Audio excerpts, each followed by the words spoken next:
What up, what up, what up, y'all? Hey, this is Mona. And this is Cindy. And so we are here to bring to you our very first podcast. Oh my God, super dope, super excited about it. So, Cindy, tell me about yourself. Tell me what you want to Okay, let me just put it out there. I'm really nervous, but it's all right.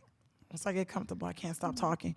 So, as Mona stated, she didn't state it, but I did. I stated it. My name is Cindy. Born and raised in Miami, Florida. I am married, mother of two. Things that I like to do. I like to hang out, socialize, meet new people, work out, and just like kick it. Like, I'm no expert, but I like to think that I'm good at anything I put my mind to. That's a Leo thing. Team Leo. And tell us a little bit about yourself, Mona. Hey, you guys. So my name is Mona. I am I'm into beauty. I love beauty. I'm beauty expert. I love fashion. I do love all things beauty. That's a Libra thing. Very glamorous and indecisive at the same time. Very glamorous. So you could probably say that's pretty much me, like in a nutshell. I'm also like an entrepreneur. I am a hustler. I am a go-getter. So I'll talk about my other lifestyle in just a moment. A little bit exciting. Okay, so let's talk about how we met. Yo, bring it back, dog. Bring it back. I mean, we can probably go back to the early 90s? Bitch, I'm forever 20. I'm forever 28, so I don't know what you're talking about. We're not talking about age. I'm not going to reveal your age. Don't worry. But Mona and I actually met in middle school. So we attended the same middle school. We attended the same high school. We graduated the same year. I won't reveal that because I don't want you calculating my friend's age. Mm-hmm. We attended the same college. We were actually roommates our second year. And a funny fact about us, we actually attended the same preschool. I don't know if you remember that. The preschool on 79th Street by your house. So I don't know how we discovered it, but I feel like I was like taking you home one day when we were coming home from FAU. And I pointed out, I was like, that's the preschool I used to attend. And you was like, no way, bitch. That was a preschool I attended. It's a little church. Right, exactly. It was on the corner. Yeah. So we actually met each other before we met each other. So that's pretty dope. Mm-hmm. So I always remember that. So why are we having this podcast? Pretty much we'll definitely do want to talk about health and wellness. That's probably like going to be like our biggest topic and discussion. Mm-hmm. I just feel like that what brings us more closer, more together. Also going to be talking about other things, like some other lifestyle stuff that we do. Also going to be talking about current issue, like what the fuck is going on, like out here in this world, out here in these streets. Exactly. I think it's important for us to let those that are listening know that we are Black. Oh. We're Black. We're females. We are Creole. We are Haitian. We're Haitian. Yes. We're products of Haitian immigrants, and a lot of what we discuss will relate to women in that are connected in that way. But that doesn't mean others can't listen and also, relate to our perspectives on different issues. Right, exactly. I mean, our careers in itself is gonna like. All right, should we reveal that? Like, so I need to talk to my boss, but I'm also an educator. I'm actually going into my 14th year teaching. I actually go back to work tomorrow, and I'm having fucking anxiety about it. I cannot sleep. This happens every year, and I don't want to reveal. I think I do need to reveal what I teach because the subject that I teach plays a huge role in how I see things. So I am a history and American government teacher. Hashtag teacher bae, because I am a bae, baby. Tell them what you do, Mona. I am a flight attendant. So I do work for a commercial airline. Catcher in the skies. I do fly to friendly skies. So I am single. So that would give a whole different take of actually my view, like on life, like how things like goes, like how some of these crazy ass passengers, okay? Listen. Because listen, I don't know what y'all be doing, what y'all be thinking. Y'all probably don't be thinking. When y'all get on this airplane, y'all act a fucking fool, okay? No common sense. All common sense is out of the window. So, but I'm guilty of it. So. it's all good. But no, I just usually just laugh in my galley while I look at you struggle, try to put your luggage like in the overhead bin. After I told you your luggage ain't gonna fit, bitch, like you still gonna try to get up in there. Because I mean, we want it up there and No, we paid real. for that. It's crazy, but we are. So that's gonna be some of the crazy. We're gonna have some crazy stories. I always have some stories to tell because Child, it's like I don't even know. Listen, that's all I have to say. Just stay tuned because yes, parents, students, y'all just not right. But okay, right. I'm gonna just leave it like that. Exactly. All right, so one of our topics that we do want to get into. You want to jump into this? Before you do All right. that, let's talk about our weight loss journey. I think. Oh yes, definitely. Mm-hmm. Okay, So should I start? go ahead. Okay, so I don't even know where to start, y'all. I do remember this. See, Mona don't be remembering, but I do remember. No, you don't remember. I remember Mona actually started her weight loss journey before I did. You do know that, right? Mm-hmm. Okay, so I don't know if it was before I gave birth to my son or afterwards, but I remember you coming to my apartment, Summer Winds, and you had lost a good 50 or 60 pounds. Oh, okay. And you could tell your story, but I do remember you saying that after I got married and you saw the wedding photos, you was like, fuck that. No, that was it. I need to lose some weight. So I would say you inspired me. You inspired me to, like, you know what, get off my ass and drop some weight. So I'm saying this to kind of segue into you telling your story prior to mine. Okay, so I started. I'm just gonna sound very shallow as fuck. So it was mostly because like after school, well in college, you could probably say like I gained like it was mostly because of my ex-boyfriend. So he was Haitian, so he used to feed me every freaking day. Girl, listen, girl.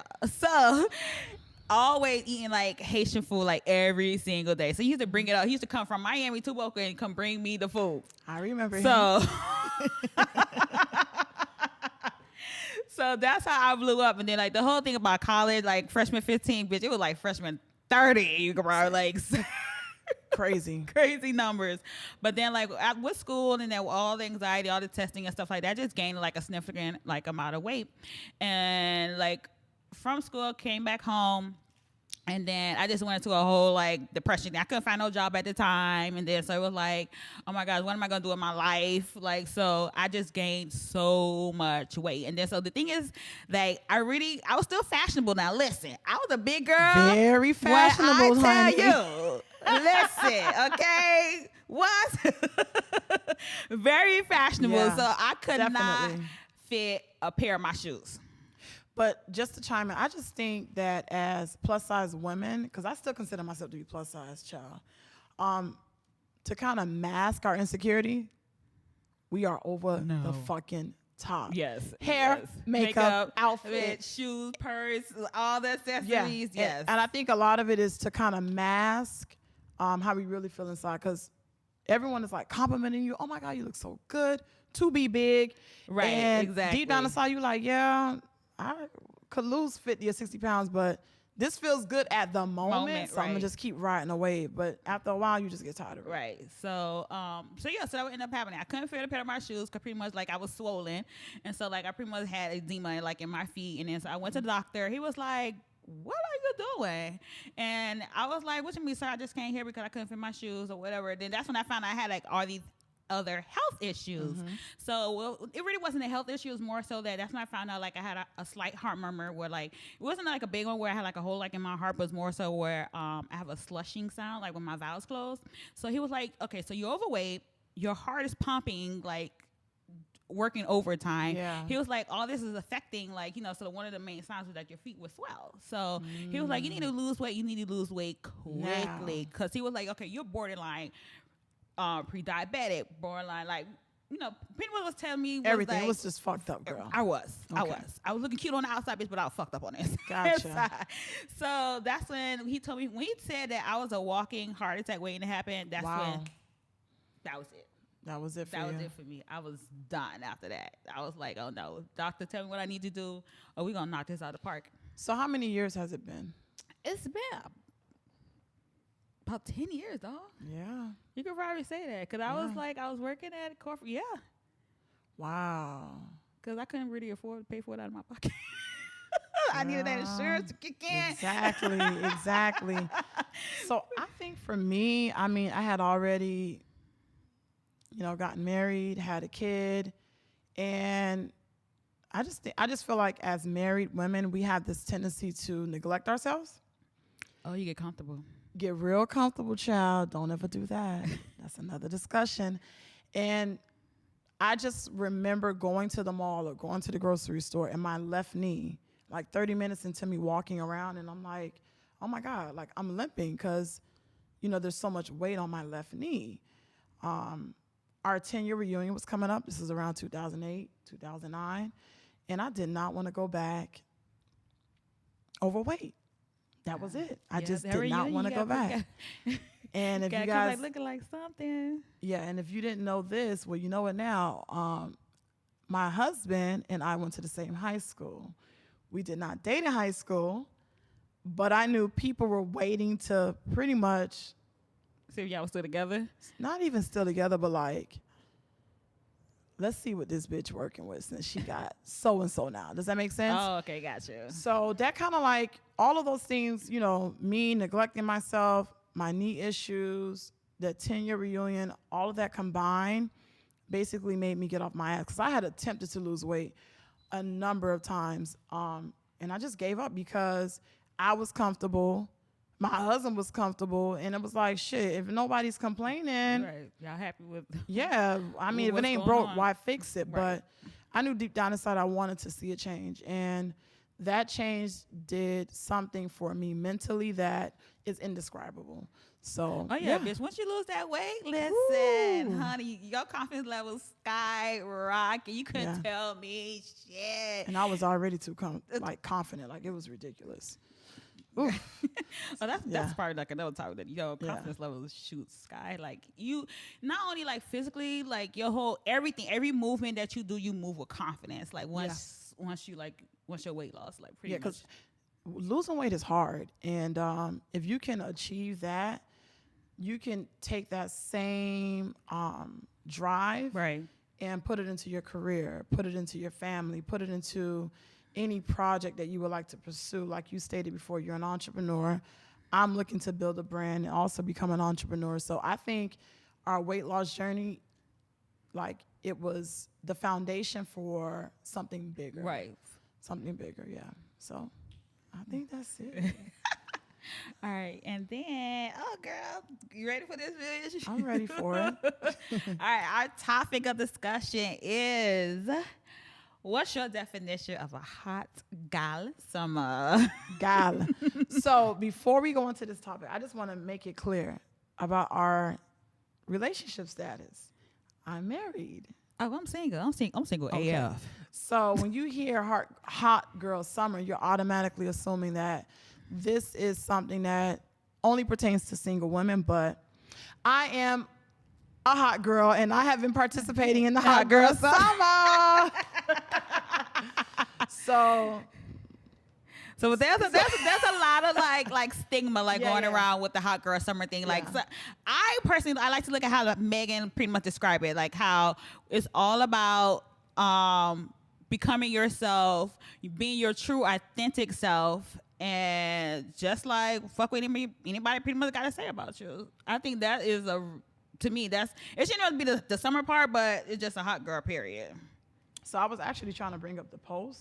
Oh, when she posted? Oh, okay. I think I added it to my Instagram story. So let's see. Oh, I don't want to waste a lot of time, but found it.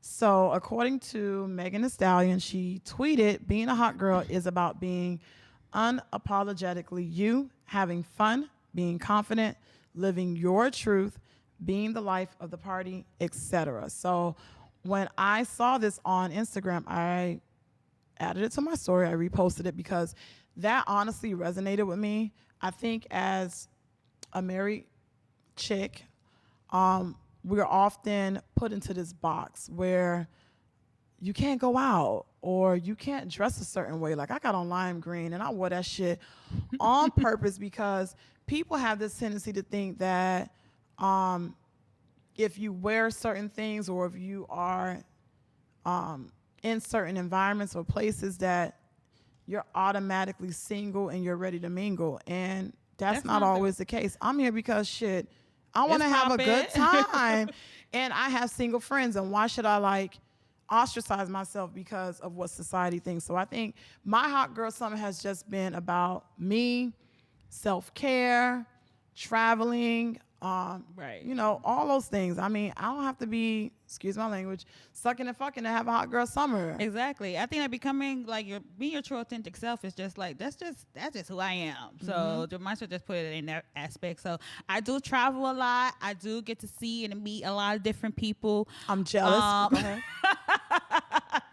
But it's not to say that like I'm like fooling around or messing around like with any of these people. It's just having just that opportunity. To me, like me becoming a flight attendant was more so about the networking like part of it. So, but having a hot girl summer, it's having fun. Fuck it, like, you know. So that's just me. That's just my whole like perspective. And so like I'm already a fun person like already. So it's just just a part. It's just a part of my personality. So it's like, okay, so we're just going to do this. We're just going to have fun. And just. Can I just say this about Mona and I? Every time we go out, Jesus. What happened? We have the best fucking time. We have the best time. Like, seriously, like, we put out good vibes, good energy. It's always a fun. Everyone wants to hang out with us. They want to buy us drinks. And I'm not talking about men.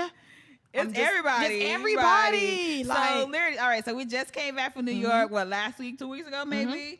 And so when I say we must walk out the airport good enough, and they was like already was like, yo, what y'all doing? What's y'all like? Where y'all finna be at and stuff like that. So we have good energy.